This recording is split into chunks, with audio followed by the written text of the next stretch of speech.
Hello everyone, John from Western Maine Defensive Tactics. I just figured I would do a quick video on a little haul of knives I got while I was on vacation. A couple of weeks ago, my family and I decided to go on a little gallivant to go to Shiloh Battlefield in southern Tennessee by way of Pennsylvania and Ohio and Kentucky. And I picked up a few knives. And one of the places we went was Smokey Mountain Knife Works. And I've done business with Smokey Mountain Knife Works since I was a teenager. I mean, they've been around forever.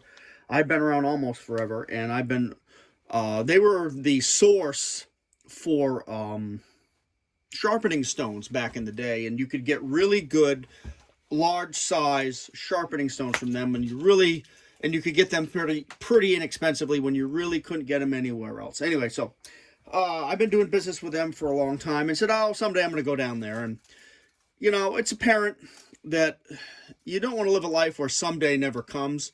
So I figured, well, we're going to be down in this area. Let's drive a couple hundred more miles and go to Smokey Mountain Knife Works.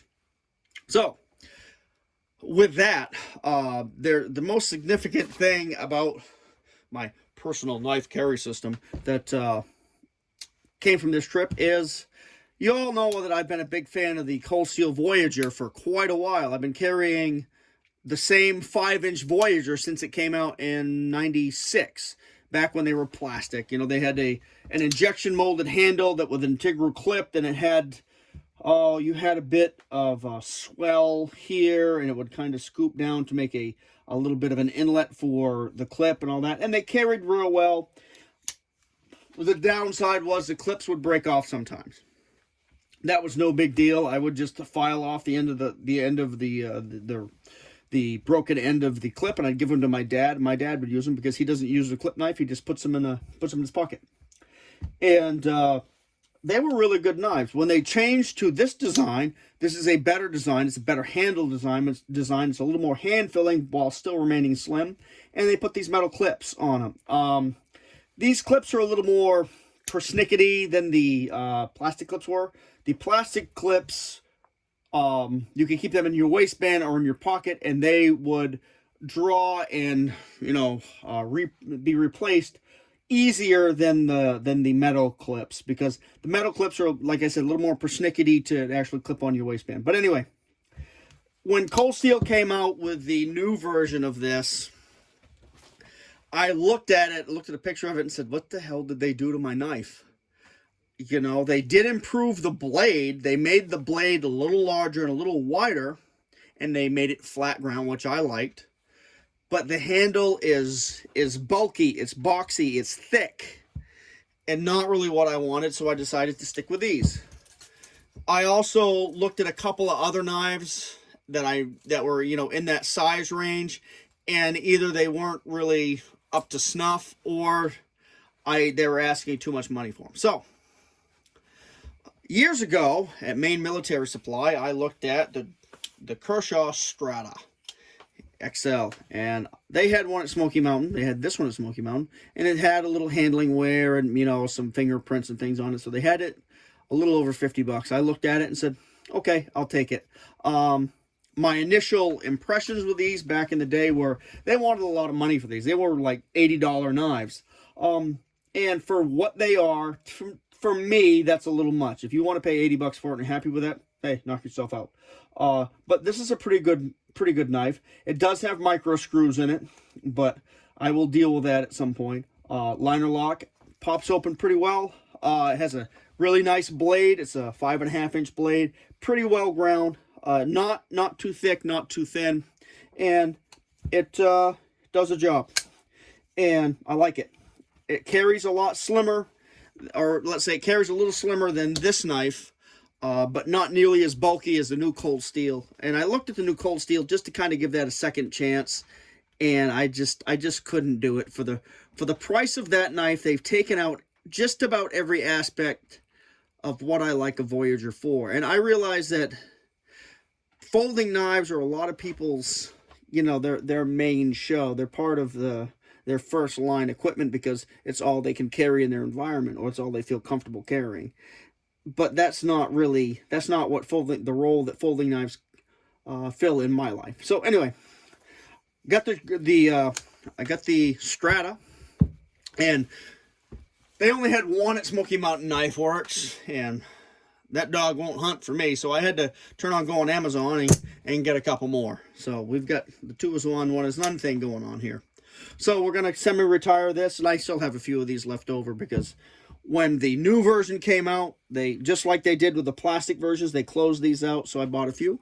So I've got them kicking around someplace. What I really wish I'd bought was like a dozen of the X2 Voyagers, because I've got 1 or 2 of those kicking around, and I used one that was in my, I keep one in my winter coat, and I used it in front of a friend of mine. He's like, whoa, where'd you get that? And I'm like, I've had this for years. And he's like, well, you know what those are worth now? I said, no. And he's like, you should look it up. And I'm like, evidently they're collector's items. But anyway, I don't buy knives to collect. And with that said, I don't buy a lot of expensive knives. I buy, several knives a year, but none of them are, if I spend $100 on a knife, that's a lot for me. That's a lot. But anyway, Smokey Mountain Knife Works also had a couple of other knives I looked at. One was this. This is the Boker, what is this? The Boker Bonfire Micarta. And I saw this knife originally in a Rural King in Ohio and said, wow, I really like the looks of that knife. It's kind of traditional. It's pretty well made. It's got a nice design. I love the way the blade is ground because it's nice and hollow, nice and flat grind, nice and thin. Just a handsome, useful knife. But they wanted $105 for it, and I said, well, that's a little bit too much for what it is. They had it at Smokey Mountain cheaper, so I said, okay, I'll have that. Speaking of expensive knives, one of the knives I've really liked for a while, or at least liked the looks of, I've handled it several times at different places. It was the, now I can't remember the Benchmade Crooked River. And I handled it again, and I'm like, I just can't pony up $388, whoever they wanted for this knife. And I could probably get it a little cheaper online, but still, you're talking almost $400 for a folding knife. That's handgun money. That's used rifle money. That's bulk primers money. That's real money, you know. And I can't spend that on a folding knife. I just can't. So I was looking around on Amazon, and I found this. Now, of course, this knife is made in China, but it's a Valhalla Knives Petrosaur in D2, and it's got the general profile and size of the Crooked River. It's a pretty good little knife for what it is, and I'm going to use this as a spare knife, or truck knife. I'm going to sharpen it up and leave it in the pickup, and if I lose it, I'll be a little bummed for a day, but oh well, it's not that big a deal. And when I run across somebody who needs a pretty good knife, I can go, here you go, buddy. And not be worse for it. Having knives to hand out or replace other people's carry knives has proven to be a very wise thing in my life, and I suggest if you have more than a few knives, you have a couple for that purpose. Same thing with certain firearms. But anyway, I digress. At Smokey Mountain, I also discovered Petrified Fish brand. I'd never heard of it. And I was looking at some of their stuff. And of course, this is Chinese production. But man, I was very impressed with what you could buy down there if you had, for a practical carry knife. That was a nice looking knife with a good grind. Again, micro screw construction, but pretty decent overall design for $50 or $60. You can buy a real good knife. Most of them are made in China. However, everything is made in China. This knife is made in China. But aside from Chinese-made knives, what did I buy? Well, I found this at an antique place. This is your quintessential foot-long, razor-sharp butcher knife with real good steel. I've got a bunch of these. When I find these at good prices, I can't not buy it, because these are the precursor companion knife replacement for a Bowie knife. There's not much you really can't do with one of these. And especially if you get one that is older, you have a saber ground edge.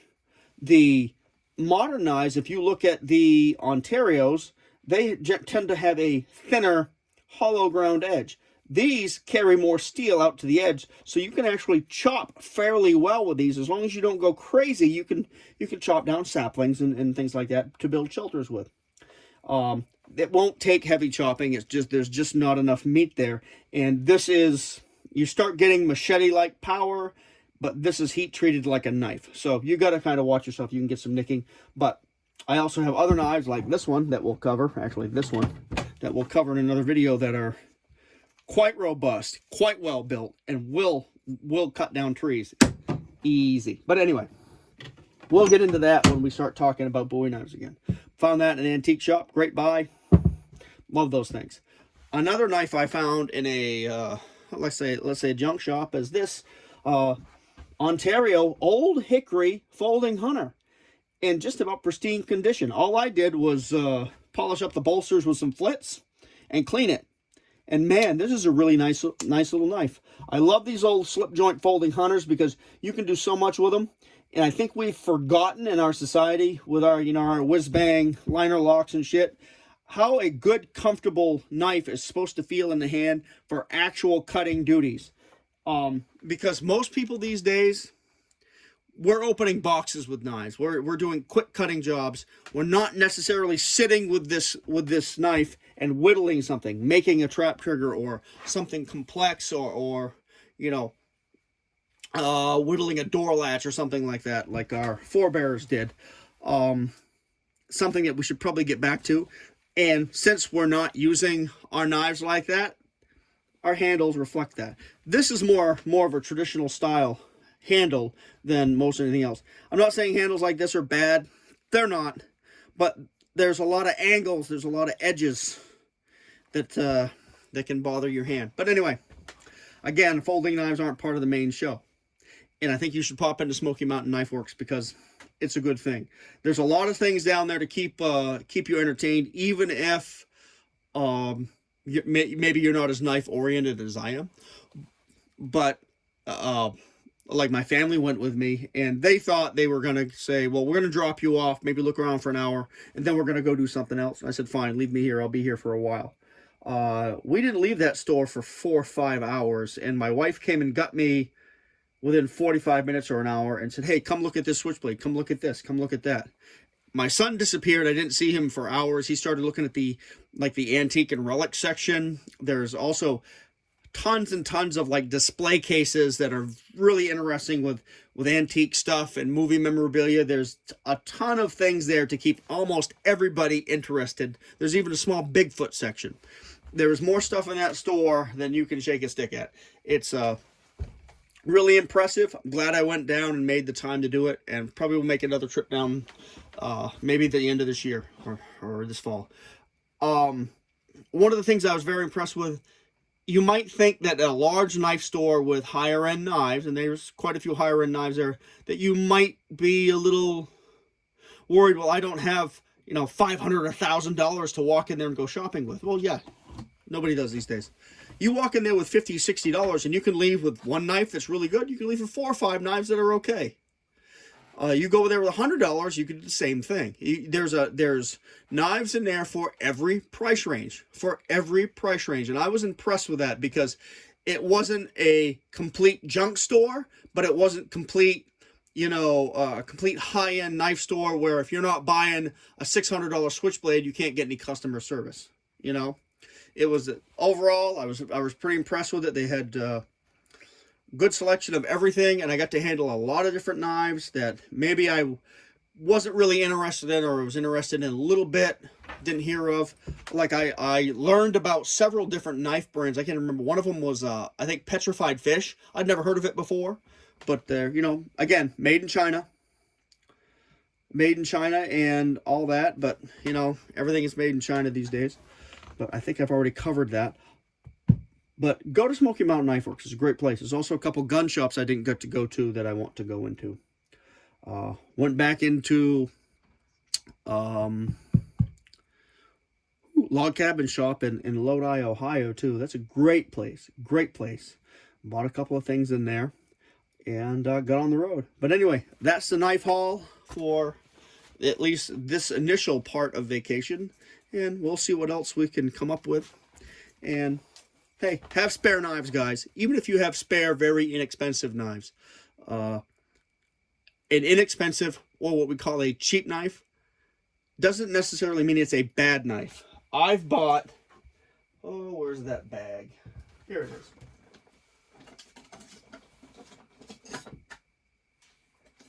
I've bought many knives like this over the years for a couple of bucks at yard sales.